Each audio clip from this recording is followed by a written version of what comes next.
Stand. It will be on Showtime, and it is a documentary chronicling the destruction of a man for his beliefs. Joining me is that man, one of my favorite players of all time because of my daddy. I'm going to tell you all about that in a second. Let me welcome to the show, Mahmoud Abdul-Rauf. Thank you for being here. Thank you for having me.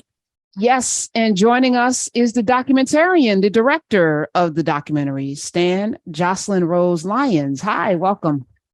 Hi, Karen. Thank you so much for having me. Listen, this is important. You know, we're in a particular time in history. There's been a lot happening in the last several years. We've, of course, had George Floyd, Breonna Taylor, Colin Kaepernick took a knee, lost his career. We just recently had a brother in Memphis beaten to death, and all you wanted to do was pray to Allah. All you wanted to do was to take a moment and honor God, and not honor the flag, which has been steeped in so much death and destruction. And you literally lost your career. My daddy loved you, by the way. Rest in power. You were one of his favorite players because of your stand, and that made me love you as well. We loved you when you were Chris Jackson, by the way. And then now this. Tell us the moment that you decided, I'm going to start with you, Mahmoud, to not put your hand over your heart and say the Pledge of Allegiance, but to hold your hand to God, your hands to God and pray. What was that moment? Well, it was actually about 4 or 5 months the previous season. I became a Muslim, and I was meeting a lot of people on the road. I started reading a whole lot more than I ever had, that I ever have in my life. Came across a lot of different authors that were speaking about the conditions globally and domestically, and then what my religion itself was saying about the importance of standing up for justice.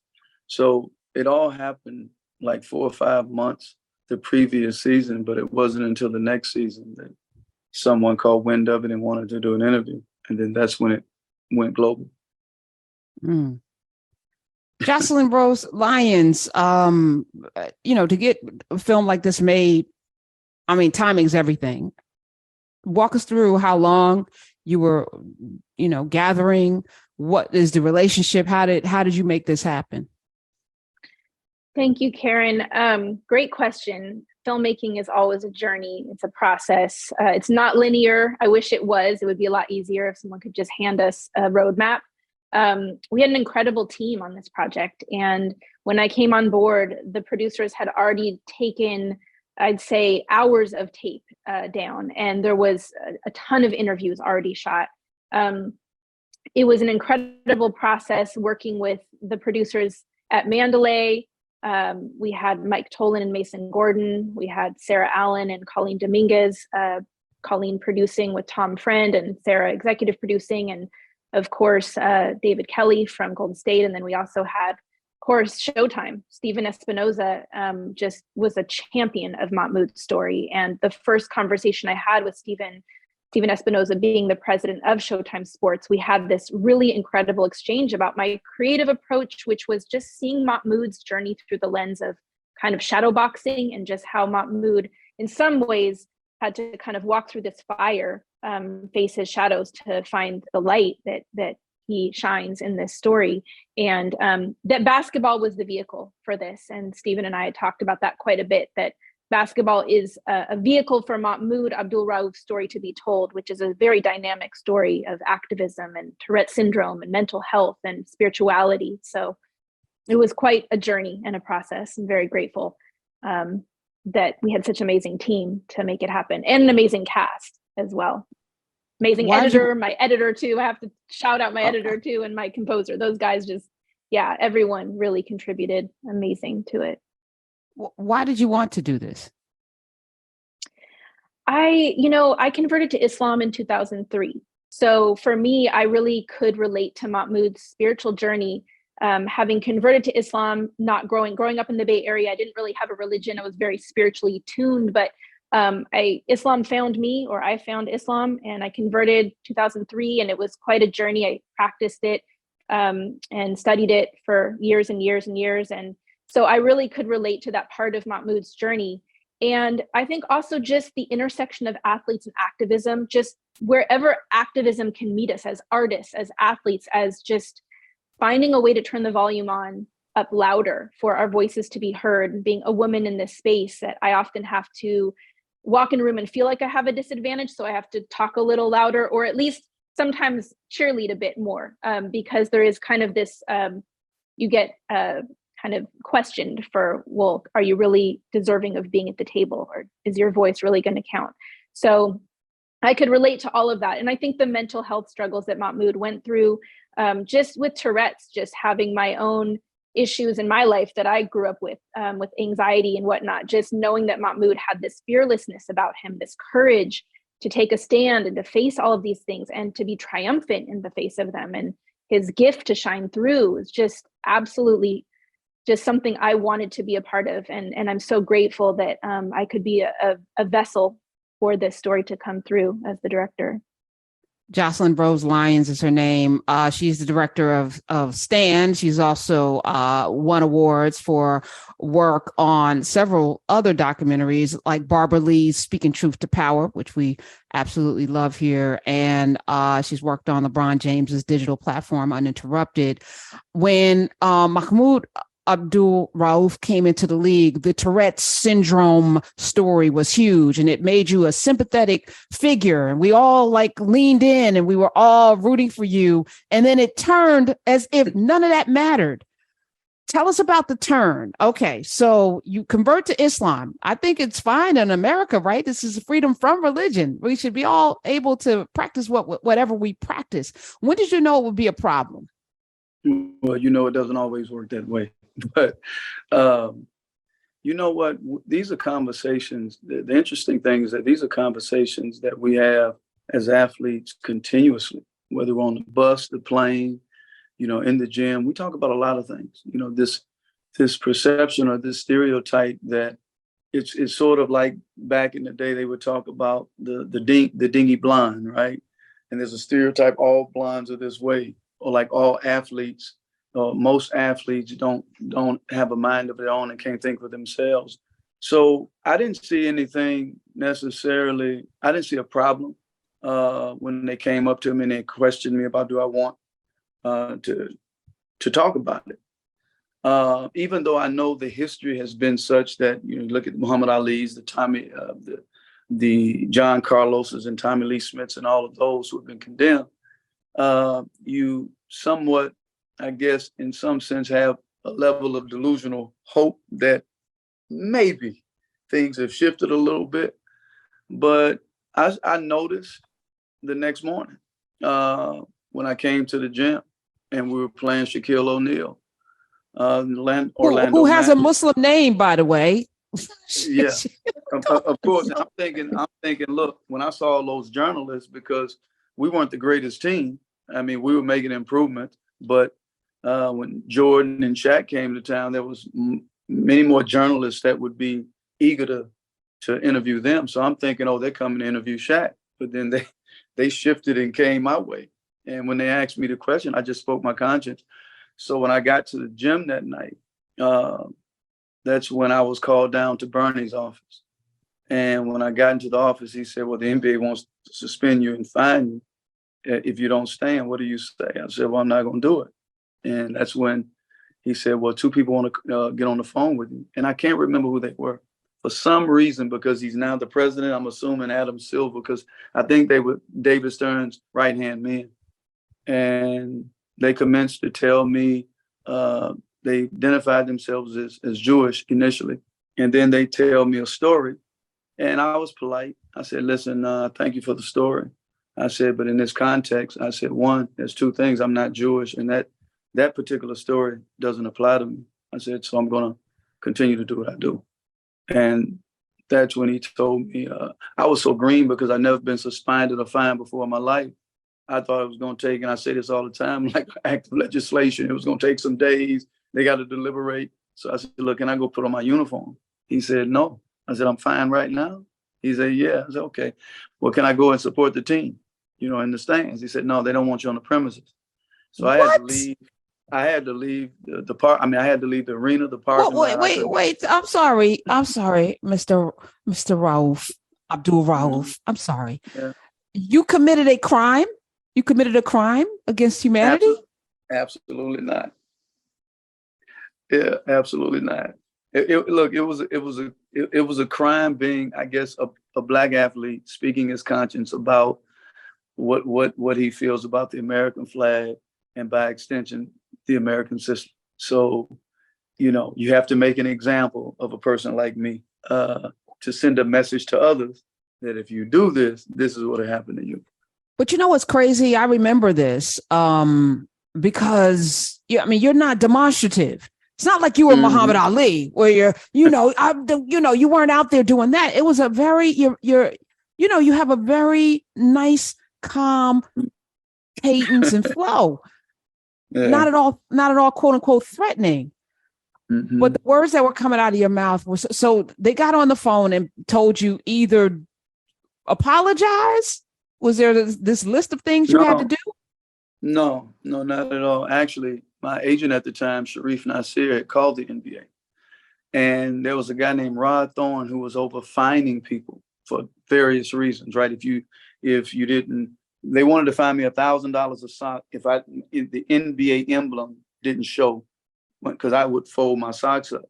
They were just comfortable for me to play like that. I didn't like my socks up high. But they wanted to fine me. So he was the guy that if there were things in the NBA, rules that you were breaking, he was the one that was supposed to know. Well, Sharif called him and he said, "Hey, Ron, man, we got a call from Bernie. Bernie tells us the NBA is going to fine Mahmoud." Rod Thorne said, for not standing. He said, "Man, I don't know. I've never heard of no rule like that in the NBA. Now, this is the guy who fined in the NBA." And so that's when we go back. And I guess when it's all said and done, Bernie was trying to prevent things from happening, but it didn't work. It just exploded. But Rod Thorne he said that there was no rule, as far as he knew, where it was obligated to stand. The next year when I played for Sacramento was when they had it in big, bold print. You must stand for the national anthem. And so yeah, it was ridiculous. But that's how it all went down. But listen, it was more for me. Yes, I didn't, it was mild mannered because I was still searching. I was still trying to figure the world out. I knew that I didn't want to stand for it, but I also knew that it wasn't just going to remain there, because I began to read. And when you're reading and you begin to engage, it changes you. It just has to. It changes. Your thinking changes, your behavior changes. So they just brought it a little sooner than what I would have probably done it by bringing it to me. And I didn't back down and haven't backed down since. We're going to get Joslyn into more of the documentary, but the impact on you financially, because Mahmoud Abdul-Rauf came up in an era where people weren't getting $100 million contracts, right? And the several million was nice, but you think about that lasting for the rest of your life. You know what I'm saying? I'm looking at Usain Bolt right now having to figure out some things because his whole fortune has been squandered, taken from him. And you think about all of the basketball players like Antoine Walker, who made $300 million and has broke. To suspend you with a fine means they're cutting into your net worth and your pockets. And then you were summarily kind of drummed out of the league, which means your income source was done. How did you manage that? Well, see, that's the tough thing. Going back to the fine, they ended up, publicly, they said they fined me. But when I guess Rod Thorne said that there was no such thing, and the media had already said that, I'm supposed to be meeting David Stern, which never happened. I never had a conversation with David Stern during this whole process. They didn't end up taking it out of my check. But the second part happened. Because there's relationships in everything, right? There's a country club environment, right? And people talk. And then that's when I started to notice, because initially I'm trying to not be reactionary and say, okay, this is blackballing, because it's quick for people just to go straight there when something happens. But I began to look at patterns, right? And I'm looking at my time diminishing. I'm looking at the fact that I'm the top free shooter. They do a special on the top free throw shooters. I'm never shown.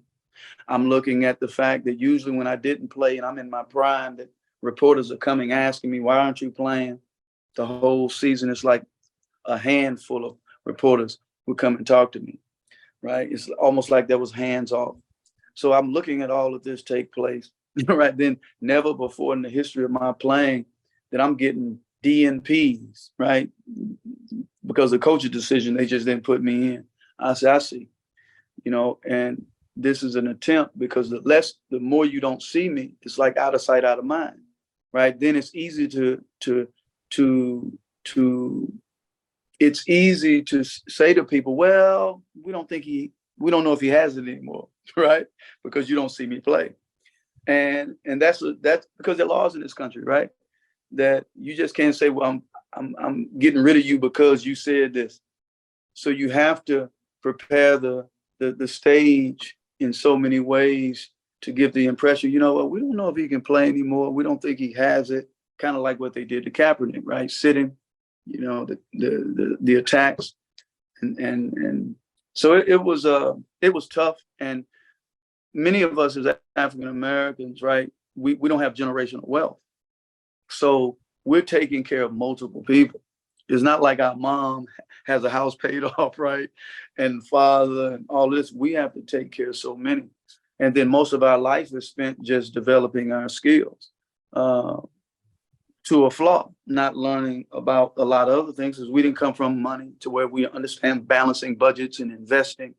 And then in your career, there's so many people, they talk good, just as well as you spend that time training. They spend that time learning how to be conniving and get over, right? So you lose that way too. So throughout those years, just, that money's not coming in like that. And you trying to figure out, man, what do I do? Mistakes are made. And that's what happened. I mean, and I'm not looking for pity. Look, I made mistakes. We all do. But however, when you just take somebody's livelihood simply because they took a position and the position wasn't wrong, they're not out there beating people up in clubs. Doing something stupid. They're not out there raping, stealing. You just talk, you have a conscience. You said something, you can go verify these things, this is what it is. And you destroy somebody's career for that, that's criminal. It's very much criminal. And look, man, even my closest friends didn't know this. For years. I went broke. I'm talking about broke to the point of I'm in my bathroom. I don't even have heat, and I'm in my bathroom lighting these little candles, and I'm putting them in the bathroom because the bathroom is the smallest place in the house. And I was going through divorce at the time. So my wife at the time left. And so I'm in there and I'm stuffing stuff by the door so that room can stay warm. You know what I mean? And I'm going to the gym and I'm trying to please God, guide my steps. I don't know what I'm gonna do, and I had to live that way for a while. I'll walk from the gym. Hey man, no, I love walking, man. Hey, because that was my issue. I had to solve it. I had to fight through it and get through that. Right. And I would never let a person know. I remember a guy came out the gym one time. He saw me because I ended up losing my car. I had to rent something, because I would come into money a little bit, training people, right? At the time, didn't know what to charge at the time, right? So I had this little old car and he was like, man, I love it. He said, man, people just don't know, man, you rolling, right? And you living like this. Now, I had stopped living like that for a long time. Like when I moved back to Mississippi, I stopped spending a lot of money. I just started living simple. So I was okay with that. But in his mind, he's thinking, I know you sitting on all these millions and you driving like this. And this is why I love you. Little did he know, yeah, that had become my lifestyle, live a simple life. But in this particular case, brother, I'm doing bad. But I never told anybody until the book came out, or the little people that ended up knowing. No lawsuit? Was there? We looked into it. Maybe I need to have someone else to look into it. But not as of yet. Not as of yet. Okay. I was All right. told that there was a great chance of it happening, but you know how to look. The system is such that, you know, there's so many loopholes, and you just got to get somebody that really know their stuff, and to push the right buttons to make it happen. But Well, I think this documentary, I'm the only one though. Yeah.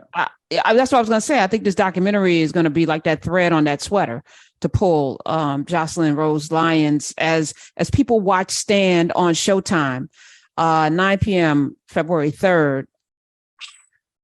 What do you want them to walk away? What is the most important element of putting this documentary together for you? You asking me or? No, I'm asking Joslyn. Yes. Well, it's a great question. I would love to say I know the answer. I think when we look at art of any kind, whether it's music or visual art, there is a very strong ambiguity in the interpretation of art, which is what makes art art. It doesn't have an opinion per se. It's more so the audience's ability to interpret it however it resonates.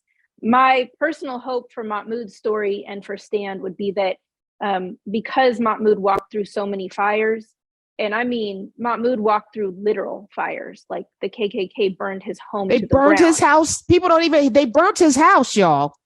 They burnt his house. To the ground, like completely in rub, like there was nothing left. So, and the inner fires, there was these physical fires, but Mahmoud also walked through just fires in his life and was able to fearlessly, courageously face those fires. And like they say, the phoenix that rises from the ashes, or it's like that, I always talk about this process of alchemy, but it's really the ability to transmute that fire into your power. And I feel that Mahmoud's story is one of courage and just how to be fearless in the face of fires in our lives, and that you can prevail. Mahmoud's story to me it's remarkable. And I hope that my prayer and intention and greatest hope, I guess, for audiences is that they will walk away and remember that we all have that ability inside of ourselves to take a stand for what we believe in and to fearlessly stand for those things. And one thing that also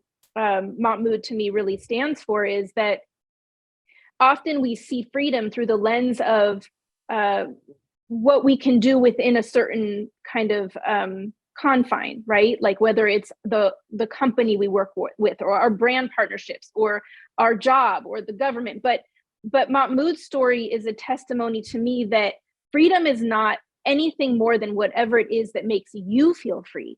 And Mahmoud's ability to stand up in the face of knowing that he could lose and did lose everything, that was freedom, that was peace. To me, that's really the message I would want people to walk away with, is remembering that you, by standing for what you believe, you will actually Mahmoud did find greater peace, I would think, and more freedom than having to silence yourself. Well, freedom also has a price that he paid dearly.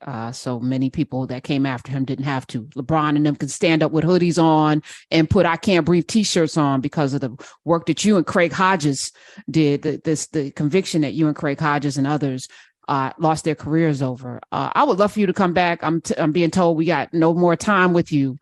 Will you come back? Will you come back to the Karen Hunter Show? I want to keep. We got more to talk about, and Joslyn Rose Lyons, this documentary is everything. It's called Stand, and we'll be on my what to watch list on Friday, so y'all will have to check that out. It's important. It's important because it's more than basketball.